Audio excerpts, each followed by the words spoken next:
যি নাৰকীয় ঘটনা হ'ল এয়া আমি নিউজে পত্ৰে পাইছোঁ।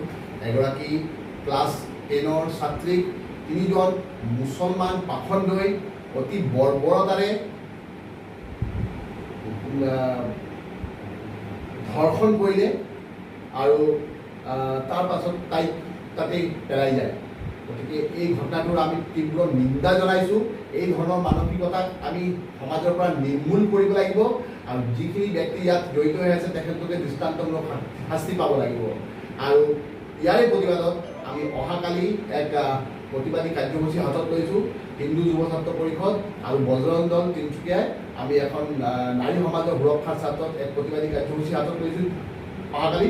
আৰু তিনিচুকীয়াবাসী সকলো সনাতনী ৰাইজক এই প্ৰতিবাদলৈ ওলাই আহিবলৈ আমি অনুৰোধ জনাইছোঁ। স্থান হৈছে পেৰাডাইজ চিনেমা হলৰ কাষত তিনিচুকীয়া চহৰ আৰু সময় হৈছে অহাকালি